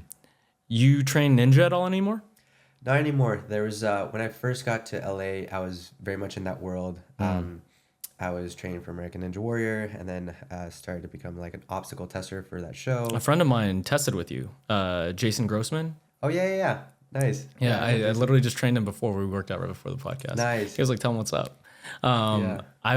I went to Movement Lab. Yeah. M Lab. So I met Tommy at M Lab. Oh, really? What was Tommy doing there? He was just messing around. This was Nice. when he first Oh, when he moved first to LA. moved out here. Yeah, First yeah, moved yeah. out here, and we just met, and he didn't even start the swords yet. Nice. And it makes me realize just like how small the world is. Dude, so small. Especially LA, and how all the creative people kind of tend to energize together. You're talking about. And yeah, dude, super interesting. What's your favorite form of movement right now in terms of you had to choose like one discipline? Oh man, I just started like fighting again, so I'm getting back into martial arts. And Muay Thai, Jiu-Jitsu, which one is like, do you enjoy more? right now, I'm dedicating more time to jujitsu. Okay. Because I'm working to get my next few belts. Okay. I've trained it for so long on and off, but I haven't been going to school like Consistently. and it was never really like There's a not high a lot. priority. There's not a lot of jujitsu in like fight scenes though. No, but it does come in handy. So there's way more striking. So that's why I continue to do Muay Thai, just to continue to develop those skills. And like I said, whenever I'm like training Muay Thai, it helps me for all the fight choreographies, or whenever I'm like on set and doing stuff like, and you need to create something, like what would I do in that situation, you know? So, but no, right now I'm on a personal journey of like getting my next degree belt on. What are you at jiu-jitsu. right now? Right now I'm a blue belt. Okay. And then so next up is purple, then brown, and black. I'd love to introduce you to the gym that I train at. All the trainers are brown belts, and they're really good. They Nice. they all do 10th planet. Do you do gi or Yeah, no? cool. I do both. You do both. Which one do you like better? I like gi. Okay. Why? I don't know. There's something about the tradition of like being in a gi that I really like, and not to mention like the grips. The grip strength's insane. Climbing, I feel like rock climbing a lot. It helps. Like I have an advantage in there, so I like the grips. Okay. I feel like it's yeah, not not as many people flowy though. You know what I'm saying? No, yeah, no gi is faster, and you definitely have to like. You're moving quickly all the time. The cardio's insane. and it's more realistic, you know, because like you're not always going to be in something you can grab. But yeah, no gi is more like, you know, like MMA or like just real life scenarios. What does helping other people do for you? Not just from like the fires and everything, but like you just said, you like guiding people through their own meditative practice, or coaching someone, or teaching people how to do stunts, and all these things. Like, what does that do for you? I would love to answer this question. Can I use Go to the restroom. Very true. Ready, rock? All right, ready. So, what does it do for you to help other people guide in meditation as well as like fitness, or just giving advice on all these skill sets that you have? I love helping people, man. It's ever since I was a kid, people would be like, when I was trying to figure out what I want to do in life and everything, people would ask me, what do you like to do? Or like, what do you enjoy doing? And I would always say, I like helping people. And it's one of those things that like, it makes me feel like very fulfilled and like living out my purpose when I'm in a position to help others. And so being able to help people with the skill sets I've acquired and doing the things I'm passionate about, again, it lights my soul on fire. And also like just being capable of a lot of things. There's a lot of people who don't have the abilities that you have, and it's kind of cool for me. I don't know if it's like a download, but as a trainer, if I could just talk to someone using my words in a little bit of direction, and they don't know how to do a movement, and then just using my words and a couple cues, they are able to do the movement now. I'm just like, that's such a superpower in my Feels good, opinion. huh? It feels super good like that. Yeah. Like with just my words and directions, that this person was able to accomplish something that they couldn't do before. I don't know if you feel that way at all. 100%. Actually, do you know who Eric Freerun is? Eric Mukamestin? No, I don't. Russian parkour artist, like one of the best in the world. We've done a few Awakened Warrior classes together where he comes in and teaches like parkour. And this guy's like, he's the best of the best. He's like accomplished Does he have the green a lot? He Used to be? often, yeah, Okay. not every week, but yeah. Do you go every week? Not anymore. Okay, used to. Used to. Yeah. Before the stunts, before a ton of stunts. Yeah, before I Stunts, took off yeah. Sundays as my rest days. Yeah. But anyways, he's accomplished like every skill in the book and stuff. And he was telling us, like when he was teaching the classes, he was like, man, I've done so much in my own personal career. Like even if I do get a new trick, I'm like, I don't really get that much like satisfaction from it. What he gains satisfaction from is being able to teach other people and relive that skill when someone's doing like a new skill for the first time, whether it's a muscle up or a backflip or whatever it is. And he was telling us like how much joy he gets from that. And I feel like we all kind of get a similar satisfaction when we're able to like help someone in that way, we using our skill sets and our words and help them level up like that. Yeah, it's so interesting. It's like it's kind of like deep within us, you know, that It's like human nature. Well, yeah, well, it's no? even well, I want to talk to you about bartending a little bit, but the bartending culture for a long time was apprenticeship, right? It was you study under this bartender as a barback or an assistant per se, and you end up acquiring the skills from him, and then you could end up taking over and running the bar yourself, you know. So it's in that aspect as well. Like it's a rite of passage type of deal. There's a lot of like boyhood, manhood stuff, deep historical stuff as well in tribes. Very true. You know, and I feel like we're kind of losing that sometimes. Yeah, 100%. You know, it's funny you mentioned that. Like some of the things that we do with my company, The Awakened Warrior, is that like the main baby? that's the main baby. Okay. Yeah. Apart from my own personal career, that's the main baby, and that's the legacy I wish to leave behind. Okay. In this life, is kind of like a rite of passage for both men and women. I speak from a male perspective, so I do love to guide men into these things because, like you said, we've lost this this rite of passage of sort. We're no longer in tribal times where like we have to like where the kid goes off and ventures off into the woods and then comes back 3 months later as a man. You know. Nowadays, I feel like we've gone very soft as a. Well, we also don't have that community of, like we build all these small communities that are niches, but it's not in terms of like growth of, I don't know. I don't want to say main character of a leader of like, for me, I learned a lot of the things that I've learned through Boy Scouts, you know, like the knots that I've learned that you probably know through rock climbing. Just being able to say hi to people and introduce yourself and handshake and build that like there's a lot of like kids Basic who don't know how to do that, you know. 100%. Well, that's why it's up to us to continue to pass that on to future generations. You know, and not everyone has to become a coach or like do men groups or XYZ, but like literally in the simple conversations that we do, if you ever meet like a kid that's interested in certain things, teach them what you know. It's like teaching these little things that will get passed on. Never underestimate the power of like one memory or one seed that you plant into someone, you know?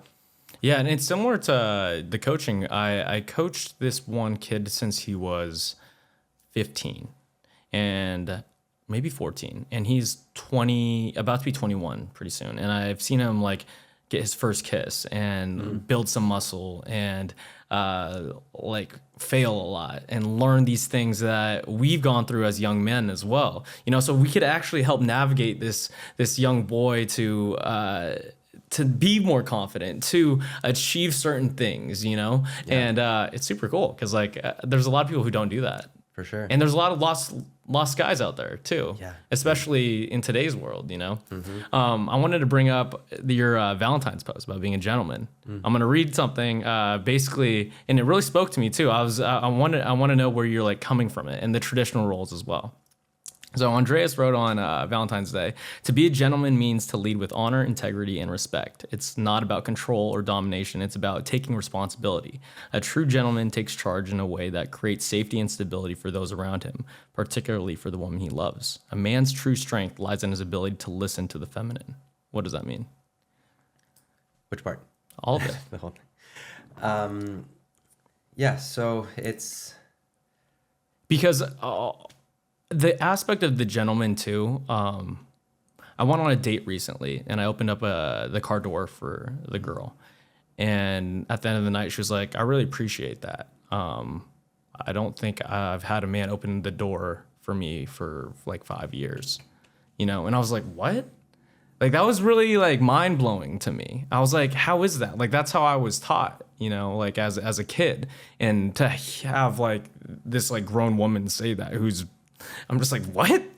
That's awesome, man. I applaud you for doing that. And I love hearing other guys like sticking to like these quote unquote traditional values of like, yeah, being a man, like, you know, open the doors for the ladies, helping them carry their bags, you know, leading them, protecting them, all these classical, traditional traits that we'd call is like has kind of been lost over time. Not necessarily lost. It's also seen as like the word traditional in maybe even Los Angeles or today's culture is like negative. Yeah. I was like, why is it negative? And then it becomes misogynistic or sexist and all these things. And so it becomes Why do you think that is, by the way?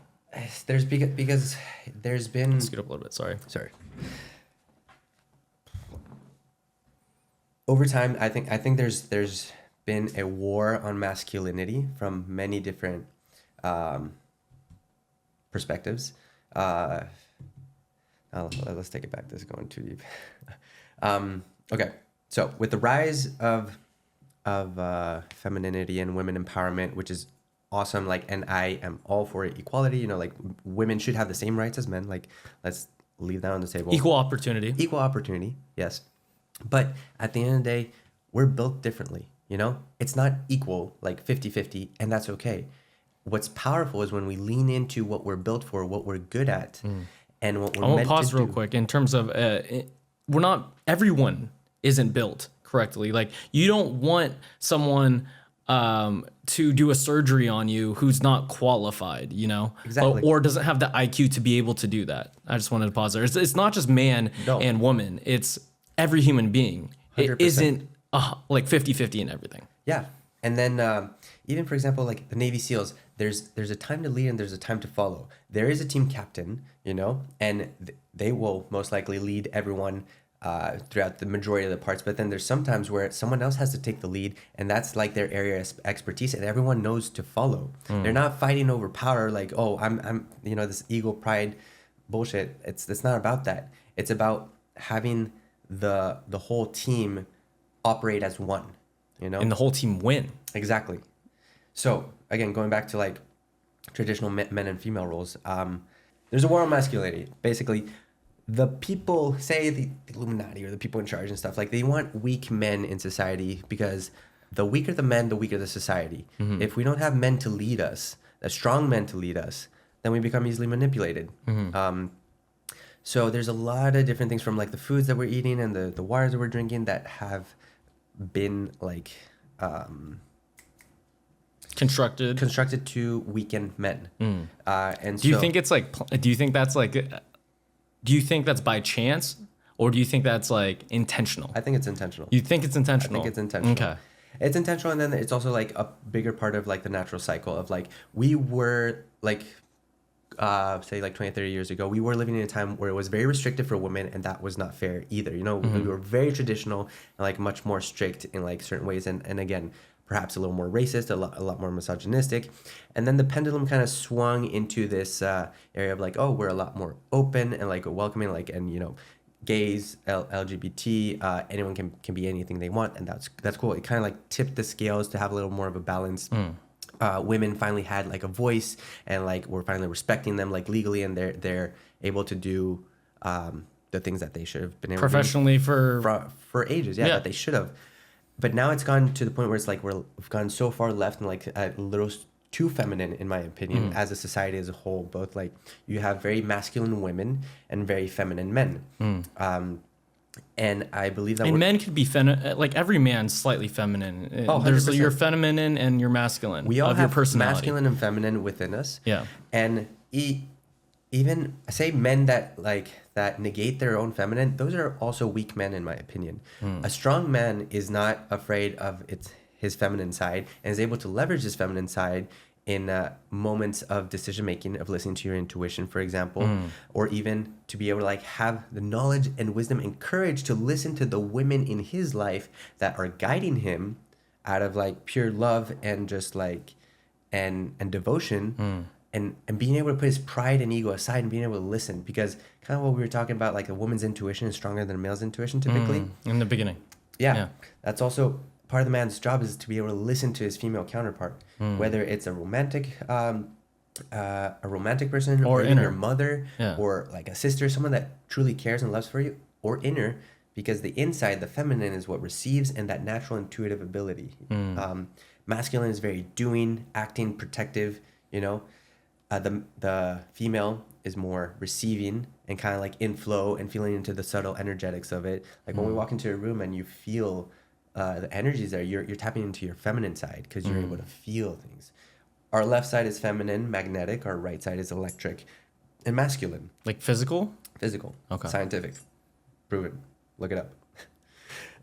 But anyways, what am I trying to say is that there's been an imbalance throughout many years of like, before we were say maybe perhaps a little too traditional, and then the pendulum swung, and then we become way more open, way more accepting of a lot of things, which was great in many aspects and has developed to the advance of like many societal constructs that we had beforehand. I guess what I'm trying to get at from your perspective is like what it means to be a true gentleman for yourself, like how you lead your life and everything like that. Thank you. I was kind of getting lost. All good, bro. Because like looking at it objectively, and seeing like we get pinned to their crossfire with like all the shit I'm saying. Seeing like what you've done just with your career and risks that you've taken, and also seeing like the feminine side of like the artistry of the content that you make. It's cool to see that balance, because I haven't witnessed it a lot with a lot of male friends that I have.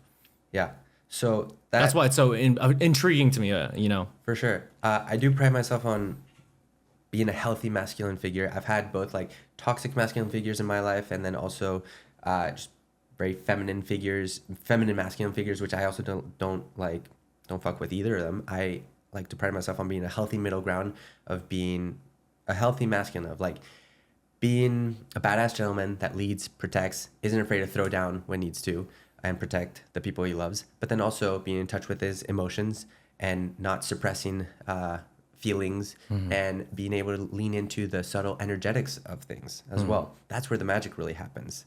A weak man is a man that, you know, in a traditional sense of more like the toxic masculinity of like, oh, I don't cry, I don't talk about my feelings or anything like that. That literally makes us sick from the inside out.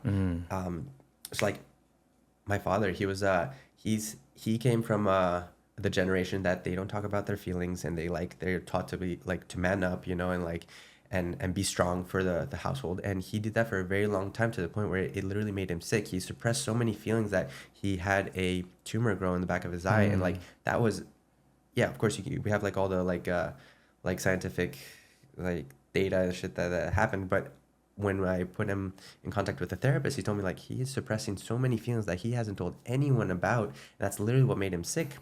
So now I think our generation is like our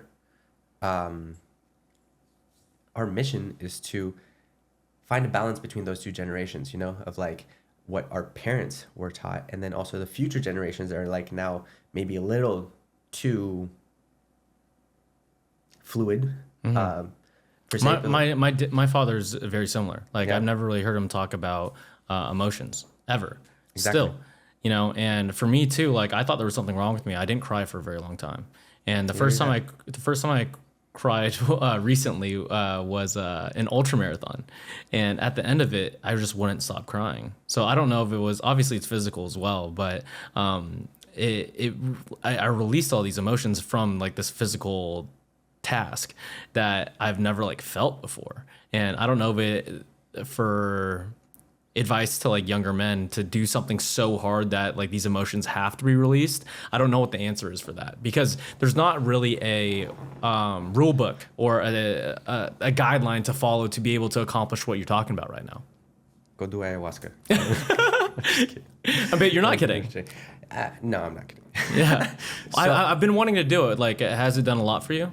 Yeah, I'll say psychedelics in general, of like plant-based psychedelics like mushrooms. Ayahuasca is a very intense experience that you need to do your research, you need to be ready for it. But psychedelics have played a major part in my life and have helped me heal a lot of like old traumas, like ancestral lineage traumas that are like deep embedded into my like DNA and stuff, because like it's passed down from generation to generation, whether we realize it or not. Our parents' traumas are our own traumas, and until we decide to like stop it, they're going to continue to be passed on to the future generations as well.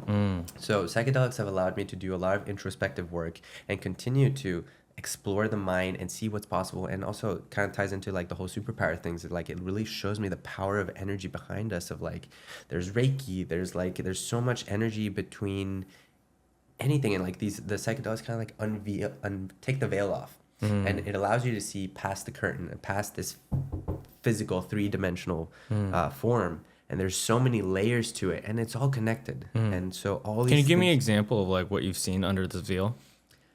energy, for example, of like mushrooms. When you're on mushrooms, like especially when you're out in nature, you see kind of like the pulse, the beat of like of trees and plants, how like one thing goes to the next, and it one thing forms to the other, and it's all connection.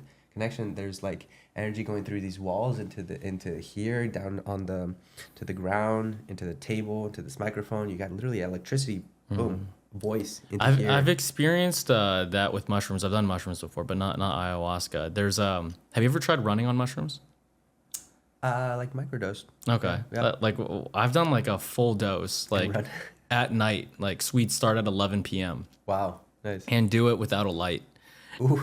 Were you And able to see in the dark? huh? Were you able to see in the dark?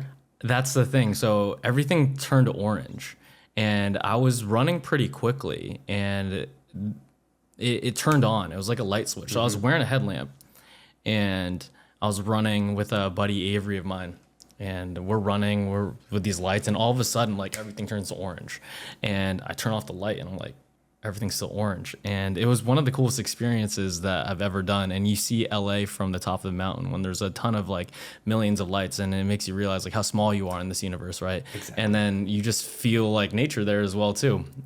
We ran into we think we saw a mountain lion that night. I wouldn't doubt it. There's mountain lions out here. No, for sure. That's cool. But yeah, it was kind of scary. But I don't know if I would do it again, because after I was just like, wow, that was not safe. But For the people out there listening to this podcast, if you ever choose to do psychedelics, do it in a safe environment, typically at home with some people that you at home.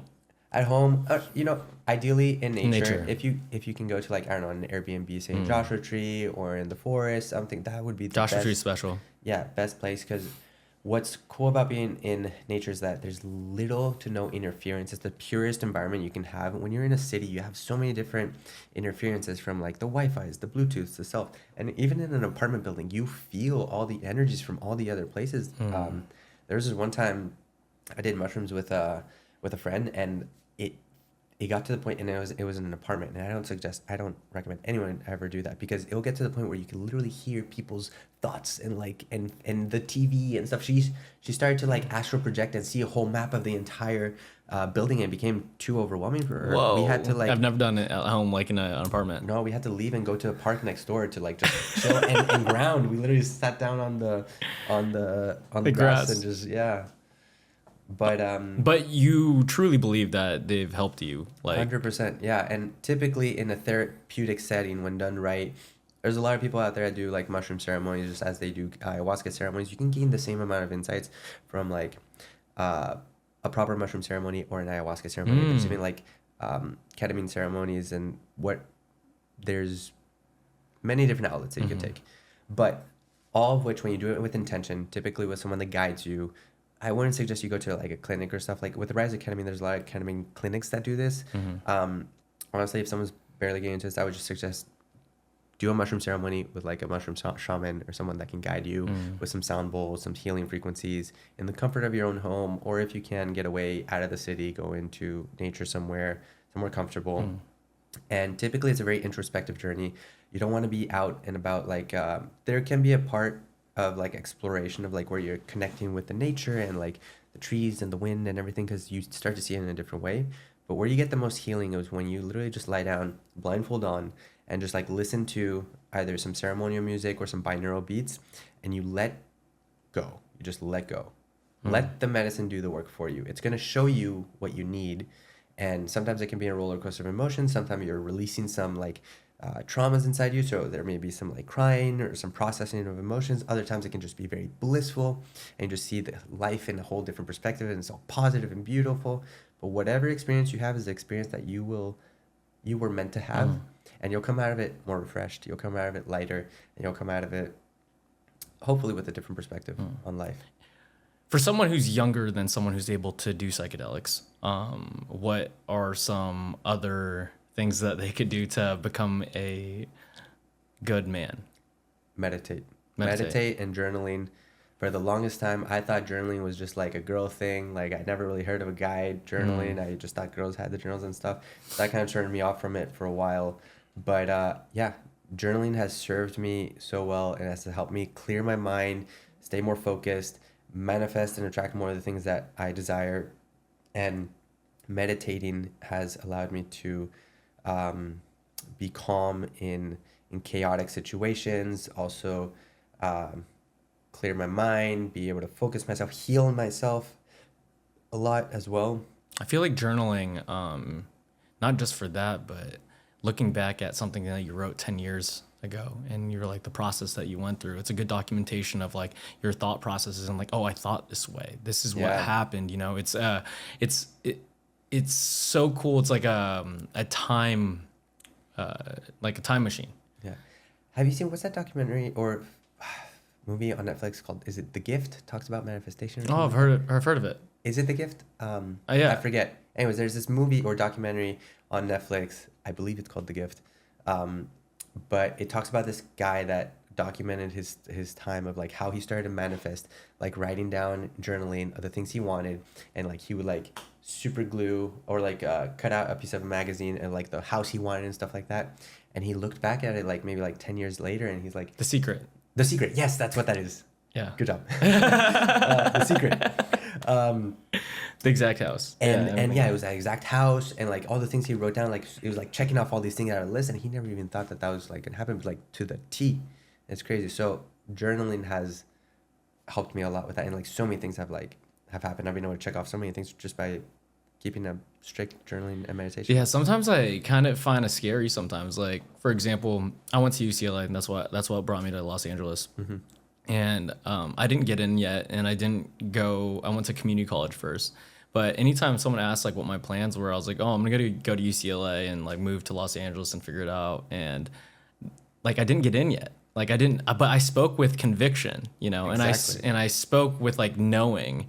And a lot of people say that's coincidence, but the more times that it has happened throughout my life of, oh yeah, I'm gonna quit bartending and start my own business and start this podcast, and it just happens, like, you know. The words are spells. The words are powerful. Like you know, we were talking about. and it the more and more it happens, the more I realize what you're saying is absolutely true, even though it's in this woo-woo space of manifestation, of like visualizing, but the thing is, it's all true. Yeah. You know? Let's normalize the woo-woo and normal rhetoric. You know? Yeah.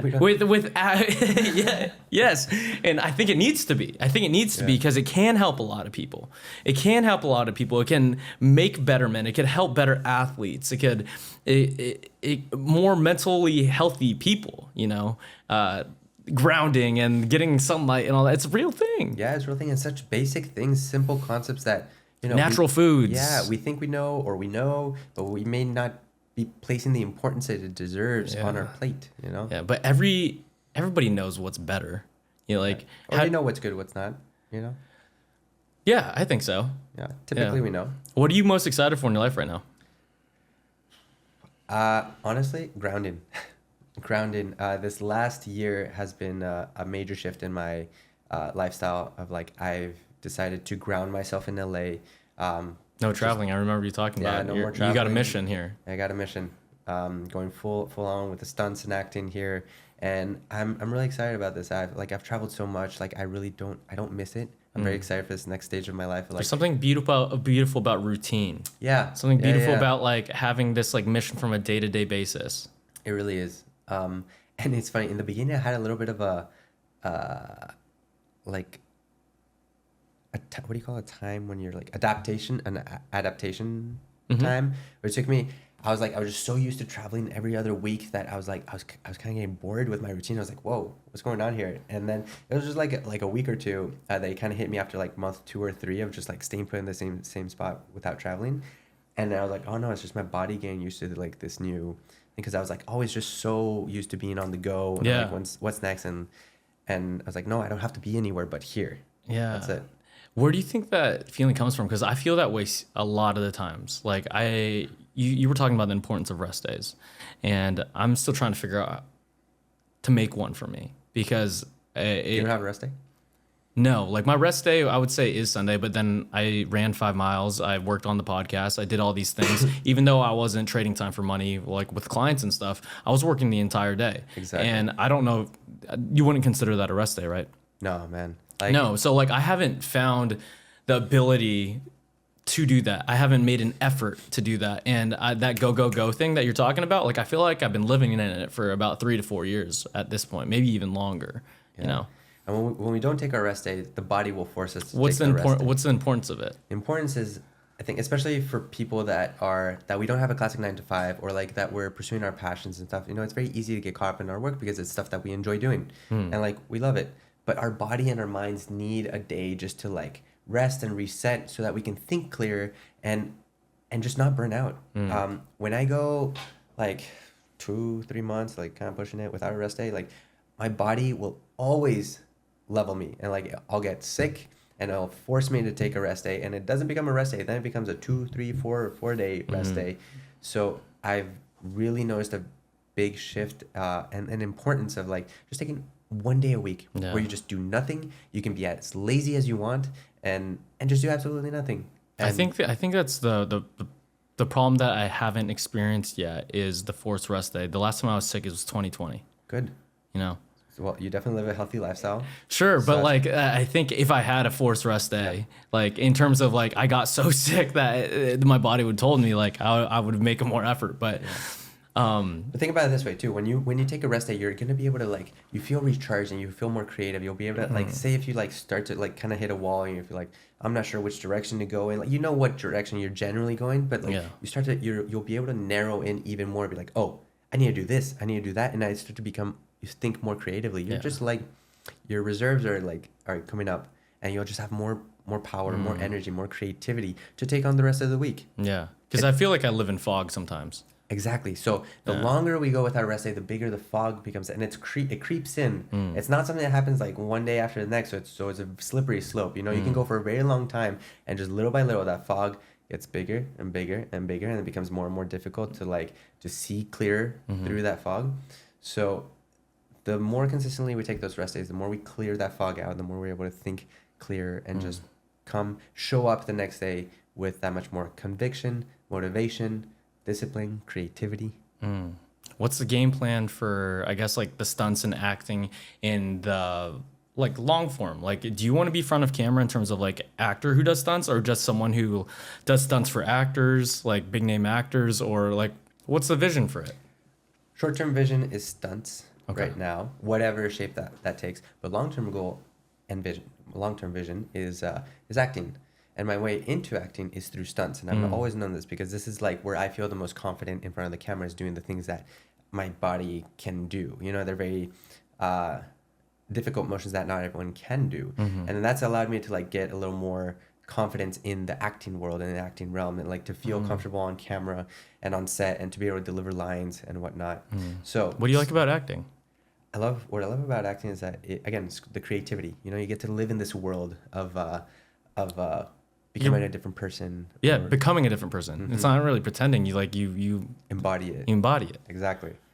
And it just reminds me of like when I was a kid and I'd like used to play around with friends and be like we would act just for fun, like, you know, whether it was like superhero stuff, I was like Batman, Spider-Man or something, we were fighting bad guys and stuff like that. And then it got to like later in my college years, we would have this like fun little game with my friend Kevin, who's a FDNY firefighter back there, and whenever we'd go out, we'd play this fun game of like, it's kind of like an improv game. We'd go out to bars and we would just bounce off of each other's ideas. We wouldn't tell each other like what type of story we'd have behind us, but like when we meet new people, we'd create this crazy extravagant story, and then if he said something, I had to go with it, and vice versa. We didn't plan this at all. But they'd be like, hey, we just met you. Like, hey, what's your name? What do you do? And we're like, oh, we're international businessmen from Italy. You speak Italian? I'm like, certo. And then just fucking go with it. Like, that's awesome. So that's awesome. I feel like that's also a skill set. Yeah. It's like a and just playing. Game. Well, you're just like playing, like you're treating real life and real bars and real whatever like a game. Like a game. Exactly. I gamify life a lot because I feel like it allows me to accomplish more things, like certain levels or like tasks. Like it's just you get energy points, you get tokens. Exactly, the tokens for sure. Ding, I mean, legitimately too, in terms of like bank accounts and stuff. Like, oh, like how do I figure out how to charge more for this service or that service? And they're like, oh, I won that game, you know? Exactly. And I think it's such a healthy way to treat it. It's like one big game of Monopoly. You know, yeah. Do you ever think about it like that as well? Yeah, yeah. I try not to get so caught up in like the 3D and like get all stressed out with all this stuff. No, it's just a game at the end of the day. Yeah, because you can't. All this stuff doesn't really matter. Do you think about that as well? Yeah. Naval Ravikant. Do you know who he is? No. So he's a philosopher, I guess modern day philosopher, and Naval. Yeah. Naval. Yeah. And he was on Rogan, and he talks about how if you think of it philosophically, like one day your eyes just open, and then you die, and the space in the middle is just your interpretation of light, sounds, and colors, and then you're gone. Yeah. And it's such a simple perspective that scares a lot of people, and there's a lot of people like yourself who believe in reincarnation and all that jazz as well. But if you just look at it of what it is, that is truth, and now if you make it so simple and we complicate it by all the tasks that we have to do every single day and this and that, blah, blah, blah, like it's not that deep, you know? That's the beautiful thing about life is that it all can matter and it does matter to a certain degree, but at the end of the day, it also doesn't matter. Yeah. That's the duality of life. And you interpret the meaning behind it. Everyone has there's a reason why there's different religions out there and everyone disagrees a lot. It's because people put their own meaning on things. Yeah. And to know that other people have different meanings than you do is a superpower as well, because then you don't get caught in the bullshit. Yeah. Closing up, dude, I want talk about the positive impact movement and that mission as well and what you guys are doing. Yeah, so Positive Impact Movement was, again, our COVID baby. We went on America's Got Talent and created this act, which we called an acrobatic weightlifting act, which was what would like circus artists and CrossFitters do if they met together at a gym. And that's essentially what we did. We stack people on each other's shoulders. We toss weights around, do crazy acrobatic stunts. But you got this workshop coming up. Yes. And the whole mission behind this is to inspire people to move, inspire positivity through movement.